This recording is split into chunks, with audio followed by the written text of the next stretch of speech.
Avis vascular centre మన దేశంలోనే the best varicose vein hospital. నమస్తే రమ్మగారు. నమస్తే జయ. రమ్మగారు, ఆడవాళ్ళకి ఆర్థిక స్వేచ్ఛ ఒక రకంగా చెప్పాలంటే ఎక్కువైపోయింది. దీనివల్ల సమస్యల్ని చూస్తూ ఉన్నాం, ఇదివరకు లేని కొత్త కొత్త సమస్యల్ని. మరోపక్క చూస్తే ఎంత చదువు ఉన్న వాళ్ళైనా సరే ఆ స్వేచ్ఛ అనేది లేకపోవడంతో ఎంతసేపు తనకున్న పార్ట్నర్ దగ్గర చేజాపటమే, ఇలాంటివి చూస్తూ ఉన్నాం. అసలు ఎంతవరకు ఉండాలి, ఎంతవరకు ఉందని మీరు అనుకుంటున్నారు రమ్మగారు? ఎంతైనా ఉండాల్సిందే జయ. ఉండాల్సిందే అంటారా? ఆర్థిక స్వేచ్ఛ తప్పనిసరిగా ఉండవలసిందే.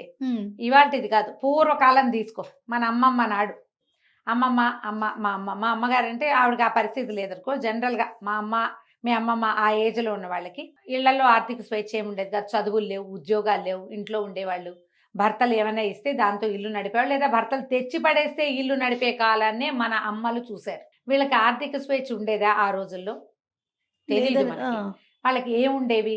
వాళ్ళ మేనమామలు, వాళ్ళ అన్నయ్యలో, తమ్ముళ్ళు ఎవరైనా వచ్చి పుట్టింటి తరపున 10 రూపాయలు, 25 రూపాయలు, 100 రూపాయలు చేతిలో పెడితే వీళ్ళు మా వాళ్ళు నాకు డబ్బు ఇచ్చారు అనే విషయం భర్తలకు చెప్పకుండా కామ్గా ఆ డబ్బులు పక్కన పెట్టుకుని తమకు అత్యవసరాలు వచ్చినప్పుడు, తాము ఎవరికైనా ఇవ్వాల్సి వచ్చినప్పుడు, పిల్లలకి ఏదైనా గడపాల్సి వచ్చినప్పుడు భర్తలు ఒప్పుకోని విషయాలని తల్లులు తమ రహస్య పాకెట్ మనీ తోటి నడిపేవాళ్ళు. అది ఇది కూడా ఒప్పుకోవచ్చు కదా. అది కూడా పిల్లల కోసమో లేదా సంసారం కోసమో, వాళ్ళ కోసం చాలా తక్కువ వాళ్ళు కదా రమ్మ. ఏమున్నాయి జయ, అప్పుడు ఖర్చు లేవమ్మా. ఆడవాళ్ళకి ఖర్చులు లేవు, పాడలేవు. అవును. భర్తలకి తెలియని ఏ ఖర్చు ఆ రోజున లేదు. ఆ కాస్త పావల అర్ధ 10 పైసలతోటి చేసేవాళ్ళు. తర్వాత క్రమంగా కొంచెం ఇంటి ఖర్చుకి భర్తలు డబ్బులు ఇవ్వటము, లేదా ఏదైనా పై సంపాదన ఏవైనా ఉంటే వీళ్ళు కొంత తీసి దాచిపెట్టుకోవటము. పెట్టుకుని అమ్మ డబ్బులు ఎక్కడ ఉంటాయంటే పోపులు పెట్టిలో డబ్బులు ఉంటాయి, చెంగున కట్టుకుని ఉంటాయి. చెంగును ముడేసుకునేవాడు. అప్పుడు పర్సులా దాచిపెట్టుకోవటాలా ఏముంది ఆ రోజున? ఏమీ లేదు. అవును. వాళ్ళకున్న ఆర్థిక స్వేచ్ఛ ఎంతవరకు ఉండేది? ఆ పోపులు పెట్టి దాకానే ఉండేది. ఆ, ఏమో ఆ కాలాన్ని దాటలా మనం? దాటేసాం. దాటేసాం. మన అమ్మలకే మనకు తెలుసు. వాళ్ళ దగ్గర 1000, 2000, 3000 ఉండటం, 2-3 చోట్ల వాళ్ళు అట్టే పెట్టుకోవటం. నీ డబ్బులు ఇవ్వవే అని భర్తలు కొంత ఇవ్వు అని బతిలాడి తీసుకోవటం, మళ్ళీ నా డబ్బులు నాకు ఇచ్చే అని వెనక్కి తీసుకునే రోజులు కూడా మనకు తెలుసు. అవునండి.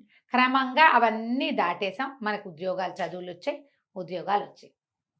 ఒక 20 ఏళ్ల క్రితం దాకా చదువులు, ఉద్యోగాలు ఉన్నా కూడా అందులోంచి ఆ జీతాల్లోంచి టీచర్లుగా పనిచేస్తూ నెలకి ఇంత పెద్ద అమౌంట్ వచ్చేవాళ్ళు, బ్యాంక్ ఆఫీసర్లుగా ఉండేవాళ్ళు కూడా ఏం ఖర్చు పెట్టాలన్నా భర్త అనుమతితోటే ఖర్చు పెట్టే విధానమే మన ఇండియాలో ఉండేది, ఉన్నది. 20 ఏళ్ల క్రితం దాకా అనుకో. 20 ఏళ్ల క్రితం నుంచి కొంచెం ఇంకా బాగా బ్రైట్ అయ్యి వీళ్ళు ముందుకెళ్ళి నా అకౌంట్ నాది, నీ అకౌంట్ నీది, నీ డబ్బులు నీవి, నా డబ్బులు నావి, నా ఖర్చులు వేరు, నీ ఖర్చులు వేరు, కామన్ ఖర్చులు వేరు అని మాట్లాడుకునే ఒక సమాజం మొదలైంది 20 years బ్యాకే. ఇప్పుడు ఎలా ఉంది? ఆడపిల్లలు కూడా, మగపిల్లాడు 22 ఏళ్ళు వచ్చి వాడు ఇంజనీరింగ్ ఇంకా మీసాలు కూడా రావు, బుజ్జి మొహం, లేత మొహం వేసుకుని ఉంటాడు. వాడికి ఒక 20 లక్షల జీతం, 10 లక్షల జీతం. ఆ పిల్లకి ఇంకా అన్నం సరిగ్గా కలుపుకొని తింటున్నది, ఆవకాయ అమ్మాయి కలిపెట్టాలి, దానికి వచ్చేస్తాయి ఒక 20 లక్షలు. డబ్బులు వచ్చేసరికి ఇప్పుడు వీళ్ళకి నా డబ్బు ఇది, దీంట్లో నేను ఇది చేస్తా, ఇది చేయను, నాది ఇది అని చెప్పడం క్లియర్గా నేర్చుకున్నారు. మనం ఇది తెలుసు మనకి. అవును. దాంతో ఇంతంత జీతాలు రావడంతో పిల్లలకి, ఆడపిల్లలకి ఐడియాలజీ పెరిగిపోయిందని, ఆ స్వేచ్ఛ ఎక్కువైపోయిందని 100 రకాలు, వేల కొద్ది వీడియోలు, పెద్దవాళ్ళు, చిన్నవాళ్ళు, పల్లెటూరు వాళ్ళు, పట్నం వాళ్ళు అందరూ ఇవే మాట్లాడతారు. కానీ ఇప్పటికీ కూడా నువ్వేం చేశావు అని ప్రశ్నించకుండా ఉన్న సమాజం లేదు మనకి. లేదు రమ్మగారు. ప్రశ్నే, సమాధానమే. సమాధానం రాతే దాని మీద కొట్లాట, దాని మీద పోట్లాట. ఇలా స్వతంత్రిస్తే నేను నీతో ఉండనని బెదిరింపు. వీలైతే 4 నోటి మాటలు, లేకపోతే 2 చపేటాలు. అవి ఇంకా ఉన్నాయి, అవి పోలా. ఆ సమాజం ఉంది, అవి పోలేదమ్మా, అవి పోలా. ప్రతి వాళ్ళు కూడా పెద్ద పెద్ద ఉద్యోగాలు, చాలా పెద్ద జీతాలు, అంకెలు చెప్పడానికి భయం, అమ్మో ఇంత అని మనకి భయం వేసేంత డబ్బు వచ్చే వాళ్ళు కూడా ఆన్సరబుల్గానే ఇప్పటికీ ఉంటున్నాం. ఇంకా ఉండాలేమో ఆ మాత్రం కొంచెం కట్టడి, లేకపోతే డబ్బు వృధా అయిపోవచ్చు ఏమో. కానీ రూపాయికి, పావలాకి అడగాల్సిన పరిస్థితి అయితే మరి అన్యాయం కదా. అయిందా? అక్కడి నుంచి నువ్వు ఇంత అమౌంట్ వెళ్ళింది, మీ వాళ్ళకి ఎందుకు పంపించావు, నువ్వు ఎందుకు చేసావు అని ప్రశ్నలు. ఇదంతా ఇచ్చావు, ఇది ఎప్పుడు వస్తుంది అని అడిగేది. ఇవన్నీ ఉంటాయి. దీంతో పాటు ఇంత పెద్ద ఆర్థిక స్వేచ్ఛని అలవాటు పడి ఉంటారు ఆడపిల్లలు. కానీ వీళ్ళకి ప్రెగ్నెన్సీలో, డెలివరీలో ఎవ్వరూ సపోర్టు లేని పరిస్థితి వస్తే ఉద్యోగం మానేసి పిల్లల్ని చూసుకోవాల్సి వస్తుంది. వస్తుంది. కొంతమంది చాయిస్ తీసుకుంటారు తమంతట తమే. పిల్లల్ని పెంచుతాను, ఒక 5 ఏళ్ళో 10 ఏళ్ళో పెంచుకుంటా నేనే, తర్వాత ఏదో వర్క్ చేస్తే చేస్తా, లేకపోతే లేదు. దానికి భర్తలు కూడా ఒప్పుకుంటున్నారు. కొంతమంది ఒప్పుకోరు. కాదు కాదు జాబ్ మానేస్తే ఇట్లా ఇన్ని లక్షలు పోతాయి, డబ్బులు కావాలి, పిల్లల భవిష్యత్తు చెప్తారు. చాయిస్లను బట్టి ఒక పెళ్ళైన లేట్గా పిల్లలు పుట్టారనుకో, అప్పుడు పిల్లల పెంపకమే మెయిన్ చాయిస్గా ఉండొచ్చు. ఓకే. అప్పుడు వీళ్ళు ఆర్థికమైన స్వేచ్ఛని ఆలోచన పక్క, మన డబ్బులు ఉన్నాయి కదా, కొంత సంపాదించి పెట్టుకున్నాం కదా, ఇది మనం గడుపుకోవచ్చులే అని అనుకొని ఈ పిల్లల్ని పెంపకానికో దేనికో దిగుతారు. జనరల్గా మనం దీన్ని అందరూ సపోర్ట్ చేస్తారు కదమ్మా. అంతేగా. పిల్లల్ని చాయిస్గా తీసుకోవటం, పిల్లల పెంపకాన్ని నువ్వెందుకు తీసుకోవాలి, మీ ఆయన ఎందుకు ఉద్యోగం అనేది పిల్లని చూడ్డు అనేవాళ్ళు కూడా ఉన్నారు, లేరంటల్లా. చాలా తక్కువగా తక్కువ, రమ్మగారు. చాలా తక్కువ. కానీ అలాంటి ఊహలు వస్తున్నాయి. నేనే ఎందుకు చూడాలి, ఈ పిల్లాడు నా ఒక్క పిల్లాడేనా, కనే కష్టం నేను పడ్డాను, పెంచే కష్టం అతను ఎందుకు పడకూడదు అని అనుకునేవాళ్ళు అక్కయ్యలు వచ్చాయమ్మా, అవి కూడా ఉన్నాయి. ఓకే. ఐడియాలజీ. ఇప్పుడు ఇది తప్పని నేను అంటలేదు, అది విమర్శే కాదు, జస్ట్ మనం మాట్లాడుతున్నాం అంతే. ఈ ఉద్యోగం మానేసిన తర్వాత వీళ్ళకి పూర్వపు ఆర్థిక స్వేచ్ఛ ఉంటుందా అనేది మనకి ఇక్కడ శేష ప్రశ్న. ఇప్పుడు ఎంత స్వేచ్ఛ లేకపోయినా నువ్వు అది ఎందుకు చేసావు, ఈ డబ్బులు ఏం చేసావు, ఎవరికి ఇచ్చావు ప్రశ్నలు ఎదుర్కొంటున్నప్పటికీ వీళ్ళకి సొంత అమౌంట్ కొంత ఉండి కావాల్సింది కొనుక్కుని ఎక్కడికైనా వెళ్ళినప్పుడు ఖర్చు పెట్టుకుని ఎవరికైనా ఇవ్వదలుచుకుంటే ఓ డొనేషన్ కానీ ఒక హెల్ప్ కానీ చేయగలుగుతూనే ఉంటారు ఎంతో కొంత. దాన్ని కూడా కట్ చేసే దౌర్భాగ్యపు మగ సమాజం ఉంది. అవును రమ్మగారు. 1,00,000 రూపాయలు జీతం తెచ్చే అమ్మాయికి కేవలం 10,000 నీ ఖర్చులకి, మిగిలిన 90 ఫ్యామిలీకే నువ్వు పెట్టాల్సిందేనని బలవంతం చేసేవాళ్ళు వాళ్ళు ఉన్నారు. అక్కడి నుంచి నేను మొత్తం నాదంతా సేవింగ్స్ నీ మొత్తం డబ్బులు ఫ్యామిలీకే పెట్టని తను డబ్బు ఏం చేస్తున్నాడో పెళ్ళానికి చెప్పడు, భార్యకి చెప్పరు. వాళ్ళు అడగకూడదు. అది దౌర్భాగ్యపు సమాజమే, అది కూడా ఉంది మనకి. ఇంకా ఉన్నాయి ఇందులో ఎన్ని వింటానో ఇలాంటివి. అక్కడి నుంచి ఈ డబ్బుల్ని అమ్మాయి అబ్బాయి ఇప్పుడు మీ ఇద్దరికి చెరుకో 1,00,000 లేదా మగవాడికో 2 లక్షలు అమ్మాయికో 1,00,000 వస్తాయి అనుకో, మీ ఇద్దరు కలిసి మాట్లాడుకుని ఒక చోట డబ్బులు పెట్టడం అనేది ఎంత మంచి పద్ధతి. అతను ఏం చేస్తున్నాడో ఈ అమ్మాయికి చెప్పడు. అతను చేస్తున్న ఐడియా ఈ అమ్మాయికి నచ్చకపోవచ్చు, కానీ అమ్మాయి ఐడియాలజీ తీసుకోరు, డబ్బులు మాత్రం తీసుకుంటారు. ఇది ఎట్లా న్యాయం? నువ్వు ఈ అమ్మాయి దగ్గర ఉన్న మొత్తం గోల్డ్ తీసుకుని నువ్వు ఎక్కడ పెడతావు? నువ్వు పెట్టేది ఈ అమ్మాయికి చెప్పవు, ఆ అమ్మాయికి నచ్చదు. ఎలా ఆమె శ్రమని నువ్వు దోచుకుంటావో చెప్పు. సమాధానం. శ్రమ దోచుకోవటమే కదా. దాన్ని ఏమనాలమ్మా? ఖచ్చితంగా దాన్ని అలాగే అనాలి. ఈ శ్రమ దోపిడీకి సమాధానం ఏమిటి? ఈ సమాధానం వాడు ఒకడే కాదు, అబ్బాయి ఒక్కడే, భర్త ఒక్కడే కాదు, అతని పేరెంట్స్ కూడా సమాధానం చెప్పాలి. మీ అమ్మాయి అయితే ఇలా చేస్తారా? ఈ కష్టపడే పిల్ల ఈ ఇంట్లో పనిచేసి, మొగుడి కింద పనిచేసి, చిన్నపిల్లల్ని చూసుకుని, ఉద్యోగం చేసి, తను సంపాదిస్తున్న తన రక్త మాంసాలని పెట్టి చెమట చిందించి, అంతేగా మరి ఎంత శ్రమ కోర్చి పీరియడ్స్ అని, పిల్లలకి అనారోగ్యాలని, తన ఒంట్లో బాగుంటుంది బాగుండదు, ఈ లోపల ఏవో ప్రెషర్లు, వర్క్ ప్రెషరు, ఇదంతా ఎదుర్కొని అది ఒక పెద్ద డబ్బా ఇది పట్టుకొచ్చి పెడితే ఒక మూట, ఆ మూటను నువ్వేం చేస్తున్నావో చెప్పను నువ్వు నన్ను అడిగావంటే నేను నీకు డివోర్స్ ఇస్తాను. నీకు సమాధానం చెప్పాల్సిన అవసరం లేదు. ఆడాళ్ళకి చెప్పేది ఏమిటి? ఇది ఒక డైలాగు. ఆడాళ్ళకి చెప్పేది కాకపోతే నువ్వు ఆడాళ్ళ సంపాదన ఎలా తీసుకుంటావు? సిగ్గు లేదు నీకు? అదంతా సంపదలోకి మారుస్తావు. రేపు ఏదో చేస్తావు, నువ్వు పాడు చేస్తావని కాదు, కానీ నువ్వు ఏం చేస్తున్నావో పార్ట్నర్కి చెప్పి తీరాలి. ఖచ్చితంగా. మీరు జాబ్ చేయిస్తున్నారు అమ్మాయిని, అమ్మాయి వర్క్ నేను ఎలౌ చేస్తున్నాను, అదొకటి. ఏమిటి నువ్వు ఎలౌ చేసేది? అదే ఫీలింగ్ గా చూస్తారు కదా, నువ్వెవరివి ఎలౌ చేయటానికి? అమ్మాయి చదువుకుంది, ఉద్యోగం చేయొచ్చా చేయకూడదా, చేయగలనా లేదా అనేది ఆ అమ్మాయి శక్తియుక్తులు, ఆ అమ్మాయి మనస్తత్వం మీద ఆధారపడి ఉంటుంది. మళ్ళీ ఇంకొక ఫీలింగ్ చూస్తాను రమ్మగారు, తన కష్టం ఎప్పుడు ఇంట్లో చూపించకూడదు, ఇప్పుడు నార్మల్ గా కనిపించాలి ఆ మనిషి. తను కూడా బయటికి వెళ్తుంది, తను కూడా ఉద్యోగం చేస్తుంది, తనకు కూడా ఆఫీస్ టెన్షన్స్ అనేవి ఉంటాయి. అవి అసలు అవి పట్టించుకునే రాగానే అమ్మాయి నవ్వుతూ అంటూ అడ్వర్టైజ్మెంట్ లో లాగా ఇంటికి వచ్చి వంట చేస్తున్న ఒక అడ్వర్టైజ్మెంట్ చూస్తాను నేను, నాకు ఎంత మంటగా ఉంటుంది. ఇలాంటి వాళ్ళని కూడా చూస్తామండి. ఆవిడ ఆఫీస్ లో బాస్ ఒక అడ్వర్టైజ్మెంట్ చూస్తా జయ నేను, అమ్మాయి అంటే ఇష్టం నాకు, యాక్ట్రెస్ పిల్ల అంటే. ఓకే. ఆఫీస్ లో అమ్మాయి బాస్ ఈ పనంతా చేసి వెళ్ళండి అని సబార్డినేట్కి చెప్తుంది. తను ఇంటికి వెళ్ళిపోతుంది. ఇంటికి వెళ్ళిపోయి చక్కగా అంత వంట చేసి జుట్టు ముడేసుకుని చూడడానికి చిలకలా ఎంత ముద్దుగా ఉంటుందో అది, చక్కగా వంట చేసేస్తుంది, అన్ని రెడీగా పెడుతుంది. హస్బెండ్ రాగానే ఆయన మొత్తం వంట అంతా చూపిస్తుంది అనమాట. ఏమిటి మీరు ఏం చూపిస్తున్నారు అడ్వర్టైజ్మెంట్లో? నువ్వు ఆఫీస్లో అడవా చాకిరి బాస్గా నీ దగ్గరికి 100 మందిని హ్యాండిల్ హ్యాండిల్ చేయాలి. నువ్వు ఇంటికి వచ్చి చక్కగా ఈ వంటంతా చేసి భర్తకి పెట్టమనే పెట్టాల్సిందేనా? పెట్టు, బాగుంది. పెట్టు. నీ ఓపిక అది ఒక రోజు ఉంటుంది, ఒక రోజు ఉంటుంది కదా ఉంటదిగా రమ్మగారు. అప్పుడు అప్పుడు ఎప్పుడు ఏటెళ్ళ కాలం 24 గంటలు 24/7 మరి ఇలాగే చేయగలరా అమ్మా ఎవరైనా? నాకు అడ్వర్టైజ్మెంట్ చూస్తే ఆ పిల్లంటే ఎంత ఇష్టమో, ఆ కాన్సెప్ట్ అంటే అంత కోపం వస్తుందా? నేను ఈ ఎలా సందర్భం చేయగలుగుతారు? అవును, ఇంకొక విషయం చెప్తాను రమ్మగారు. ఇదివరకు లాగా పొలాల్లో పడిపోయో మట్టి రాసుకోను లేకపోతే చెమట్లు కక్కే జాబు అబ్బాయిలకి ఉండట్లా, అమ్మాయిలకి ఉండట్లా. అమ్మాయిలకైతే అస్సలు ఉండట్లా నేను అవును. చూసినంత వరకు. ఉమ్, ఏ ఏసీ కిందో ఫ్యాన్ కిందో కూర్చొని టకటకలాడించుకోవటము, అదే. మాకులాగా మాట్లాడటం, ఇలా ఏసీ కింద వర్క్ చేసే జాబ్స్ ఉన్నాయి. అది ఫిజికల్ స్ట్రెయిన్ ఎక్కడ కనిపిస్తుంది రమ్మగారు? ఆ స్ట్రెస్ ఎక్కడైనా కనిపిస్తుందా? స్ట్రెస్ అంతా ఎక్కడ మెంటల్ లోపల గానే ఉంది, ఉంటుంది కదా. లోపల ఉంది కదా. వీళ్ళు ఏముందా ఏసీలో కూర్చుంటున్నారు, వీళ్ళకి జీతాలు వచ్చేస్తున్నాయి. ఏసీలో కష్టం కూర్చోటమేగా. అంతా నాదే, నేనే కష్టపడుతున్నా ఈ ప్రపంచంలో. నువ్వైనా మట్టిత్తేవా ఏమైనా కాదు. ఏం కాదు. అయినా ఇప్పుడు ఈ చూడు, ఫీలింగ్ కూడా చూస్తాం రమ్మ గారు. ఉంటుంది. మేము మాకు టెన్షన్లు ఉంటాయి. ఆ. నీది టెన్షన్ లేని జాబు, అసలు. మాకు టెన్షన్ ఉంది అసలు నీది ఒక ఉద్యోగమా అంటారు. ఏంటో ఉద్యోగం కాదు, కానీ నేను ఒక మాట చెప్తా జయ, వాళ్ళది ఉద్యోగాలు కావు, చిన్న ఉద్యోగం, ఏదో చిన్న పని. కానీ ఇంట్లో పని, ఇంట్లో ఆడవాళ్ళు ఉంటే ఎన్ని పనులు చేయాలో, ఆ బట్టలు పాతలు, ఇల్లు వాకిలి, పిల్లలు జల్లలు, చుట్టాలు, మరి వంట, కొంపగోడు, ఇవన్నీ చేసుకుని అక్కడికి వెళ్ళి అక్కడ నవ్వు మొహం పెట్టుకుని అక్కడ ఉండి అవును. మళ్ళీ ఇంటికి వచ్చి మళ్ళా మొదలే కదా, మళ్ళీ నవ్వు మొహమే పెట్టాలి. మళ్ళీ నవ్వు మొహం పెట్టాలి, మళ్ళా పని. పోనీ దీంట్లో ఆ. చేద్దాం, అవన్నీ చేసేద్దాం. చేస్తున్నారమ్మా బంగారు తల్లులు. ఏ మట్టితో చేశాడో గాని భగవంతుడు ఈ రోజుల్లో ఆడపిల్లల్ని అవును రమ్మ గారు, అన్నీ ఇంటా బయట చేస్తున్నారు. కూడా చేసుకుంటున్నారు. చేస్తున్నారు. కానీ ఆర్థికంగా ఫ్రీడమ్ ఉంటుందా? ఇది మన క్వశ్చన్. అదే అవును. జాబ్ మానేసి ఇళ్లల్లో ఉన్న వాళ్ళకి ఆర్థిక స్వేచ్ఛ ఉండనిస్తున్నారా?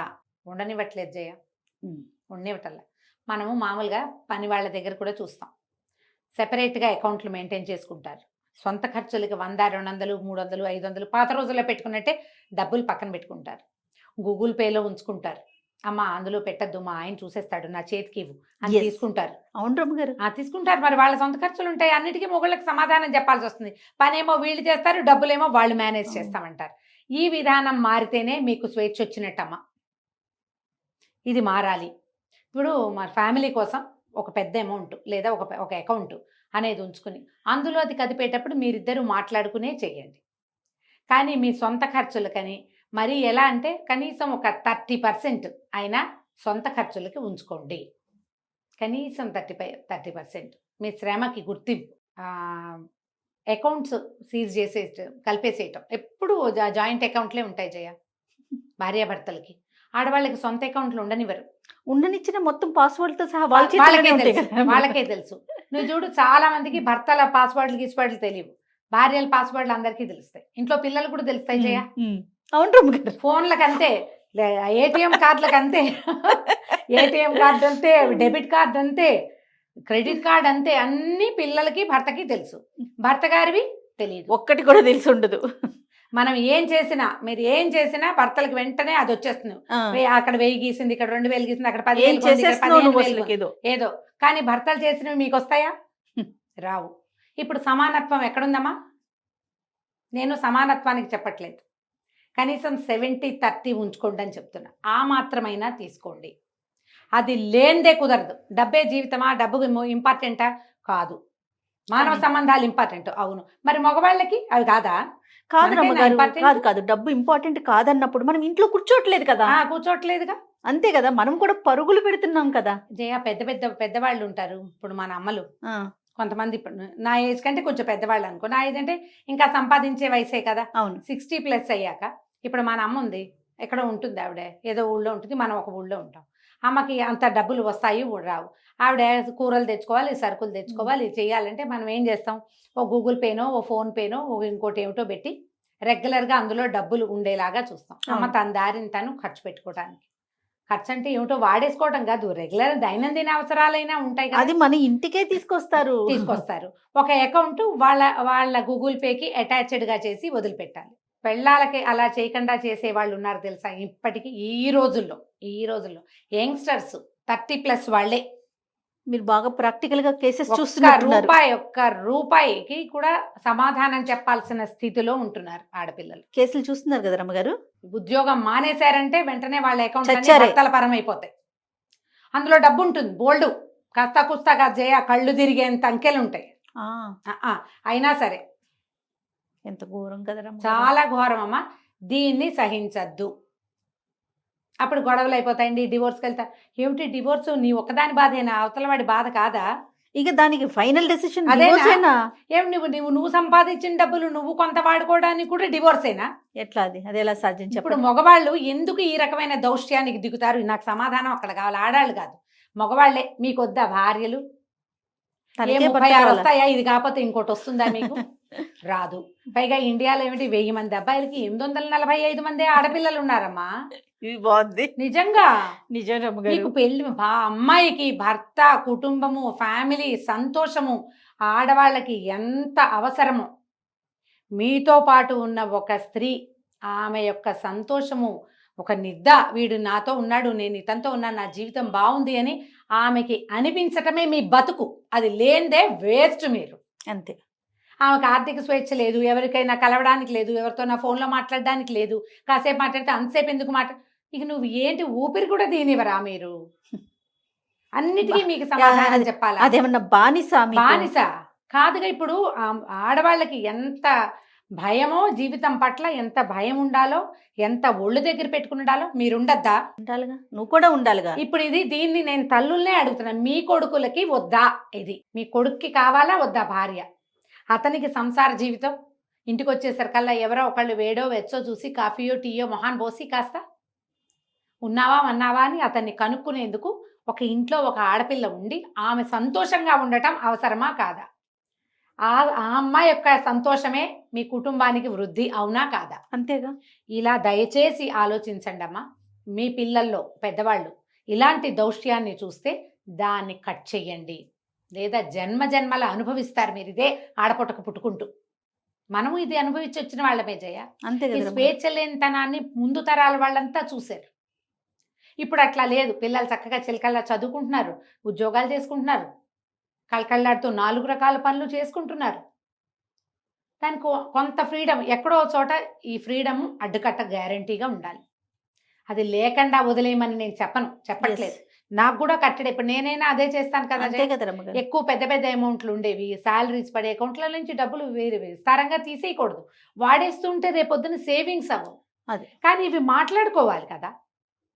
ఇది మాట్లాడుకుని మీ పక్క వాళ్ళని, స్పౌస్ని, భార్యని ఈ డబ్బు విషయంలో మీరు కనుక సంతోషంగా కాదు, కనీసం కొంత గాలి పీల్చుకునే రకంగా అయినా ఉండనివ్వకపోతే మీరు ఆదిమానవ సమాజంలో ఉన్నట్టే.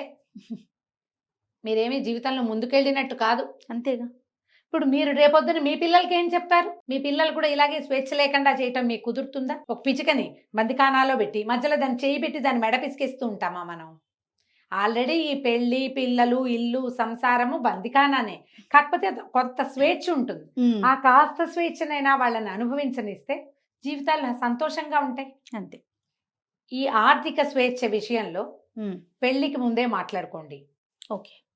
మనం ప్రీ మ్యారిటల్ కౌన్సిలింగ్ అప్పుడు చెప్తాము, నా డబ్బులు నావి, నా ఇష్టం వచ్చినట్టు చేస్తాను అని అమ్మాయి అనకూడదు.